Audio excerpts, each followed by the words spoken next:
Bonjour chers élèves, encore une fois, bienvenue à ce cours à distance. Cette fois-ci, on va travailler ensemble sur les deux leçons qu'on a vues en grammaire. La phrase impératif et la négation. Cette séance vous aidera à renforcer vos acquis dans ces deux leçons. Vous êtes prêts? Alors installez-vous bien.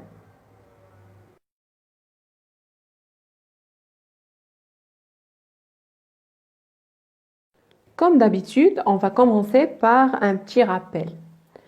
On a vu dans les séances précédentes que la phrase impératif est une phrase dont le verbe est conjugué à l'impératif. Elle sert à exprimer un ordre, un conseil ou une interdiction. On va voir des exemples. Respectez le code de la route. Donc, c'est un ordre. Pour votre sécurité, ralentissez au carrefour. Cette phrase exprime un conseil.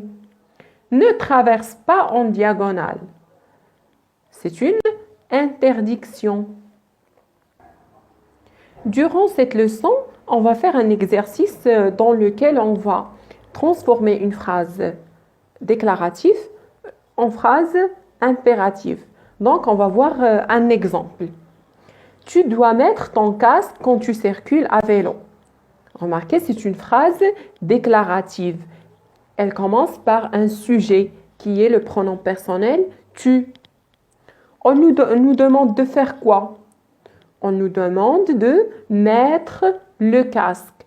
Mettre le casque. Donc, le verbe, c'est mettre. Le verbe qu'on va conjuguer à l'impératif, c'est mettre. Et si vous vous rappelez bien, on a dit que les verbes à l'impératif n'ont pas de sujet exprimé. Donc, on va commencer la phrase par un verbe. Mets ton casque quand tu circules à vélo. Donc, c'est une phrase impérative. Passons maintenant à la négation. Qu'est-ce qu'on a dit? La négation est le fait de nier, c'est-à-dire dire non. Une action, un fait ou un événement. Voyons des exemples. Elle traverse la route en diagonale. Donc, c'est une phrase affirmative. On n'a pas d'élocution de négation. La deuxième phrase, elle ne traverse pas la route en diagonale. C'est une phrase négative. D'accord? On a dit que lorsque le verbe est conjugué à un temps simple, l'élocution de négation ne pas encadre le verbe. Mais si le verbe est conjugué à un temps composé, par exemple, elle n'a pas traversé la route en diagonale.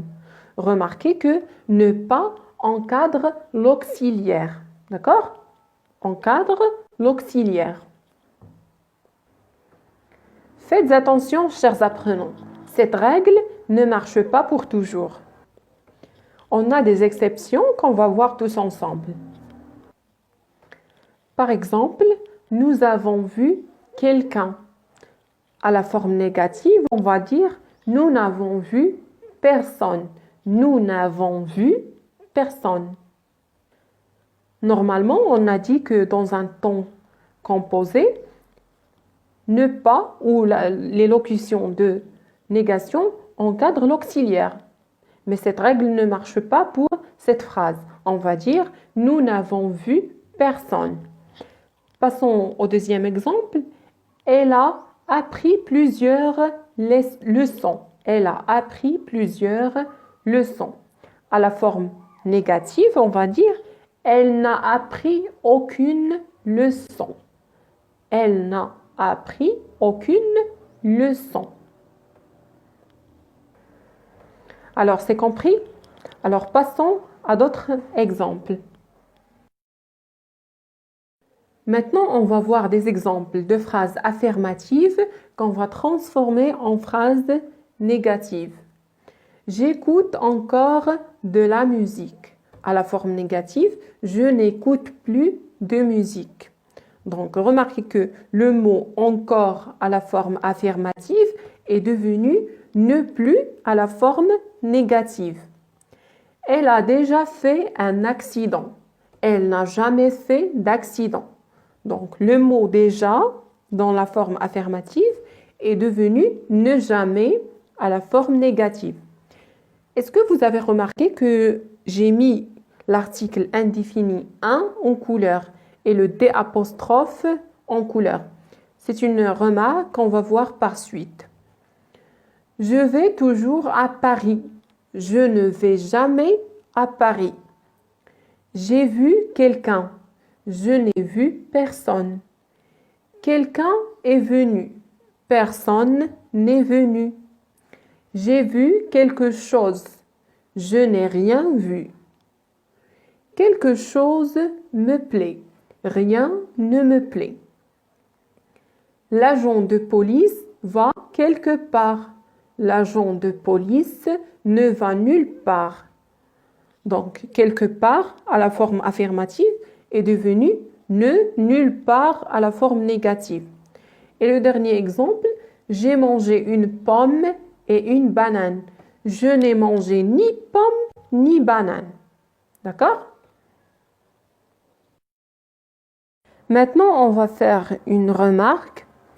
Quand on fait le passage d'une phrase affirmative à une phrase négative, les articles indéfinis, une, un, des, et les articles partitifs du, de, l'apostrophe, de, la, des, deviennent à la forme négative de ou des apostrophes devant une voyelle ou un H muet. D'accord? Donc, on va voir des exemples. Vous avez de la chance. C'est une phrase affirmative. À la forme négative, on va dire vous n'avez pas de chance. Remarquez que de là est devenu à la forme négative de. Vous avez de la chance, vous n'avez pas de chance. Vous utilisez de l'huile d'olive dans vos recettes, vous n'utilisez pas d'huile d'olive dans vos recettes. Tu portes un casque quand tu circules à vélo, tu ne portes pas de casque quand tu circules à vélo. D'accord?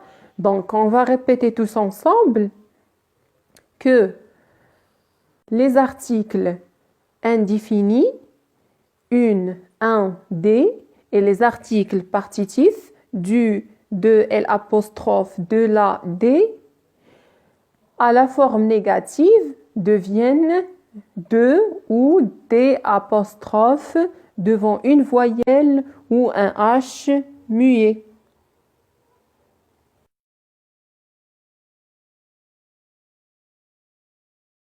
Maintenant, passons à l'action. On va faire quelques exercices. Vous êtes prêts? Alors préparez vos cahiers et installez-vous bien.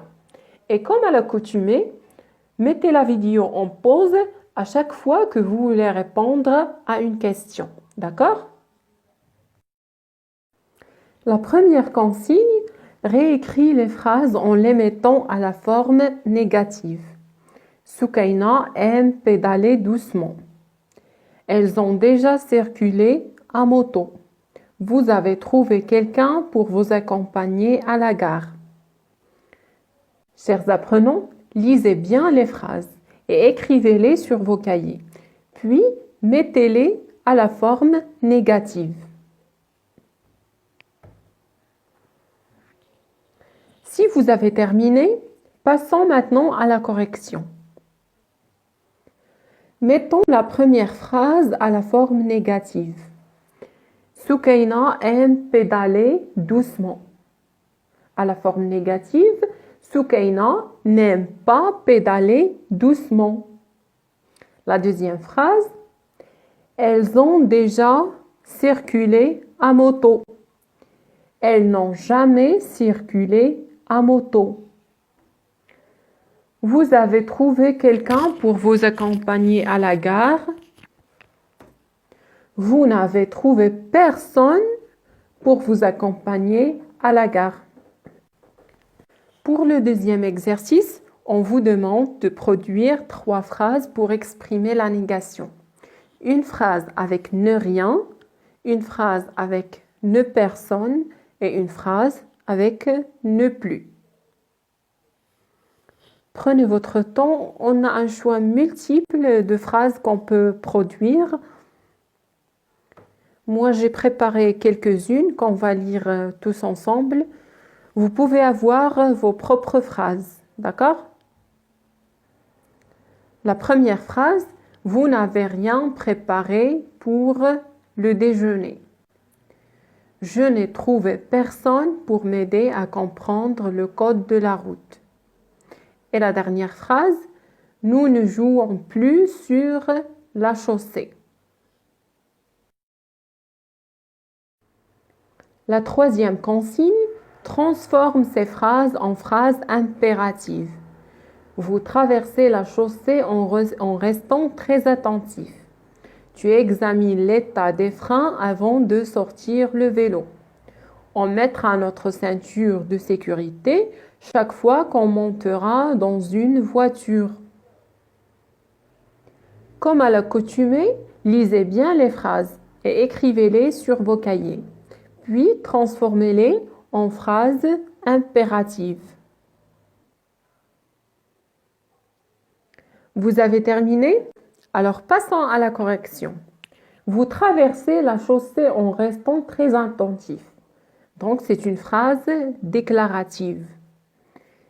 Transformons-la en phrase impérative. Donc on va commencer la phrase par le verbe traverser. Donc qu'est-ce qu'on va dire? Traverser la chaussée en restant très attentif.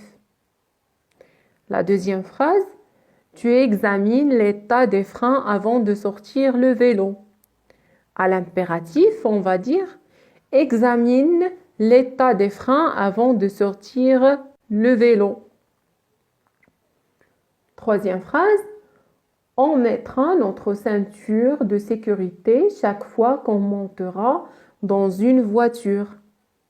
À l'impératif, mettons notre ceinture de sécurité chaque fois que nous montons dans une voiture.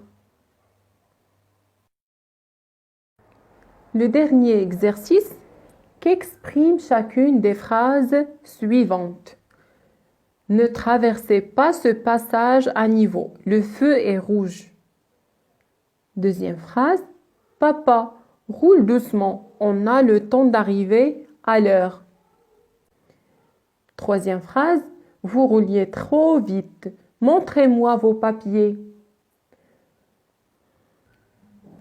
Chers apprenants, mettez la vidéo en pause et lisez bien les phrases. Puis, dites-moi qu'exprime chacune des phrases suivantes. Pour la première phrase, ne traversez pas ce passage à niveau, le feu est rouge. Donc, remarquez que dans cette phrase, on a des locutions de négation. Ne pas. Donc, cette phrase exprime une interdiction. D'accord? Deuxième phrase, papa, roule doucement, on a le temps d'arriver à l'heure. Donc, c'est une petite fille qui parle à son papa. Donc, il lui donne un conseil. D'accord? Papa, roule doucement, on a le temps d'arriver à l'heure. C'est un conseil. Troisième phrase, vous rouliez trop vite, montrez-moi vos papiers. Donc, à votre avis, c'est qui parle dans cette phrase? Oui, c'est un agent de police qui parle avec un conducteur qui roulait trop vite. Donc, vous rouliez trop vite, montrez-moi vos papiers. Donc, c'est un ordre. Cette phrase exprime un ordre. Mes chers apprenants, on arrive à la fin de cette leçon. J'espère que vous avez bien répondu aux consignes et je vous donne un autre rendez-vous dans lequel je vais vous présenter une autre leçon à distance. Merci.